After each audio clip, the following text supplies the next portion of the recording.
Print అలాగే electronic media మిత్రులందరికీ అందరికీ ముందుగా నమస్కారాలు. ఈరోజు సిపిఐ పార్టీ ఆధ్వర్యంలో ఈ పాత్రికేయుల సమావేశాన్ని ఏర్పాటు చేయడం జరిగింది.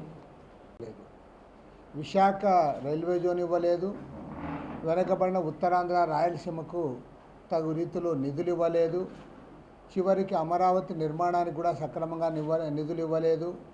లోటు బడ్జెట్ ఏదైతే మన రాష్ట్ర ప్రభుత్వం కోరినట్టుగా లోటు బడ్జెట్ కూడా భర్తీ చేయలేదు. అదేవిధంగా విద్యా వైద్య సంస్థలు ఏవైతే ఉన్నాయో ఈ విద్యా వైద్య సంస్థలకి వారు అనౌన్స్ చేసిన వాటికి కూడా బడ్జెట్లో నిధులు ఇవ్వాలి. ఇప్పుడు ఇంకొక మోసం ఏమంటే రాష్ట్ర విభజనకు ముందు స్పష్టంగా చెప్పారు, అక్కడ 150 స్థానాలకి అక్కడ పెంచాలని, ఇక్కడ 225 అసెంబ్లీ స్థానాలకి ఇక్కడ పెంచుతామని కూడా అప్పుడు చెప్పారు. అన్ని పార్టీలు కూడా దానికి ఆమోదించాయి.